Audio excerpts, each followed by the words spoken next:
You gonna get it to relax by sticking the clove and ginger in my mouth? Oh. And peppermint up my nose? That's a good start. Can you see the joy? I see the And the joy. glee, I and the see glee. it. I'm totally transparent. Okay, left side. There we go. That was a good one. Thank you very much. Woo. I think you found the pineal gland. Yeah, very good. That's enlightening. Extremely. Stick out your tongue. Okay, there we go. Gag, gag, gag, even better than the other room. There you go. So much. Pretty sick. All right. What are we doing now? Standing up? Piano fingers. Let's do piano fingers. How does that feel now? Faster. Everything is faster. Very good. Okay. We're gonna go ahead and stretch. Goldie chin and stretch. There. There. There. Fingers. Okay. Tell me when it's no longer soothing. Have you had your dose of clove today? No, I didn't get it yet. How do I control, what is a protocol for vertigo? Depends on what's causing it. Okay. Okay. When you have a vertigo thing going on, is the world moving or are you moving? Okay. If you're moving, it's brain. So we're doing Duck Bunny. We're also going to talk about a couple of apps today, besides the one with for the headphones. This one is called Recognize Foot. I'll pull it out so you can mess with it.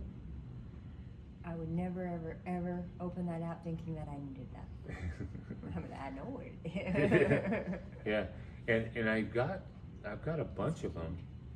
I've got a bunch of them. Recognize shoulder, recognize elbow, because I do all kinds of different joints. But this has to do with proprioception. Where am I in space? But it's the brain side of proprioception. It's up there. It's called the PIBC at the front of the bottom of the parietal lobe, and so we're running that area. We're juicing it up by getting it to remember where that foot is, and it's actually visual because you're not looking at your foot. You're looking at somebody else's foot. Oh, It's very cool. I get that. Okay, stretch. Just relax. Stretch, stretch. Stretch. In feels better, but I probably need out more. Well, I We're want going the for one happy? that feels the best. Okay. Yeah.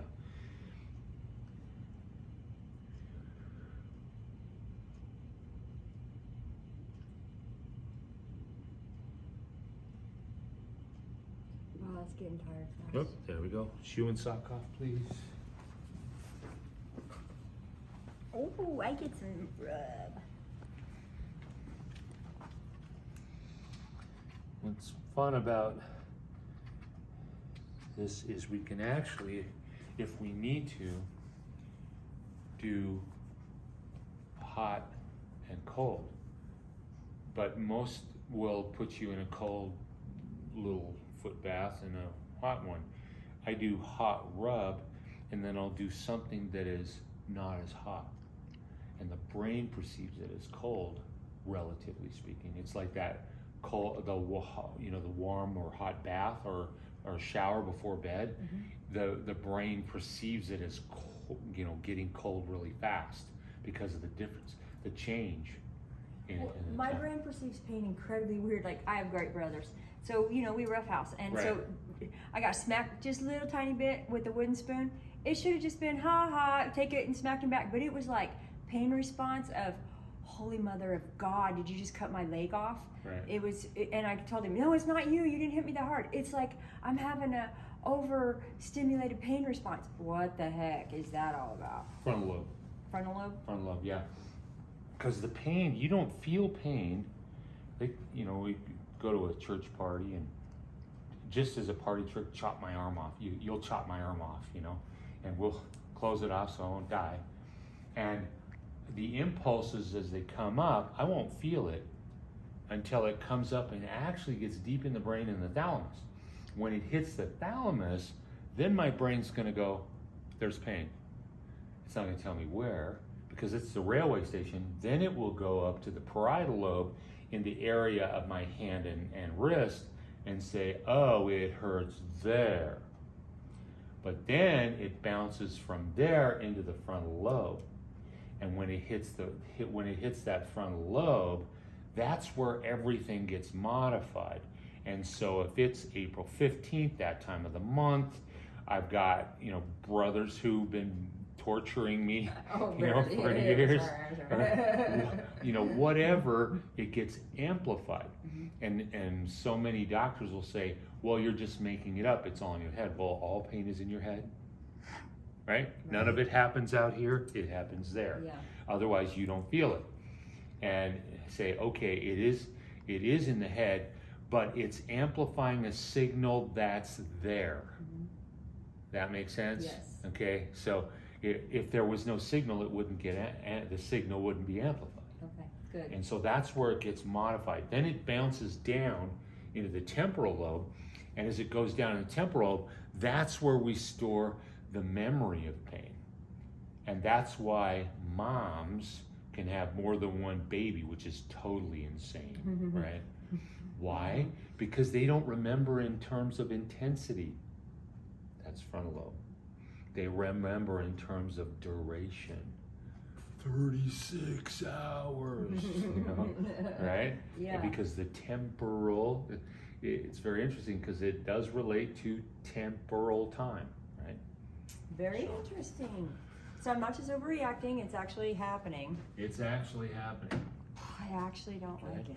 And see, what I would look at is as you, like, let's say you whack yourself, is whacking yourself different from having one of your brothers do it, right, initially. But then I would also look at, what if we were to do that as a baseline, jack your brain up, and redo it? My brother would love to be a part of that experiment. And you're wearing the right jersey. Tell him it was my idea. I'm going to tell him it's your idea, and you're wearing the right jersey. He likes you. Oldest brothers. We're going to get smacked around via my brother. My little sister, I'd go to her house, and she is the only person I know that's more anal retentive than me. And she would be out fixing a snack for us, and I'd walk around the room when she's got all these paintings and stuff, and I would just tilt it just off, just a tiny bit. Then I would go to the next one and tilt the other one just a little off in the other direction, and I'd just go all the way around the room, creating disharmony, just barely. She'd come out, with a treat, and she's talking, and all of a sudden she goes, shoe on a sequin dress. I understand it. And I'd say, something wrong? No. And she was, as we were talking, she would slowly go around and untilt her. And then she'd finally say, you're such a brother. You're such a brother. My work is done. I've done all the damage I can do here. I'll move on. My brothers are going to love you.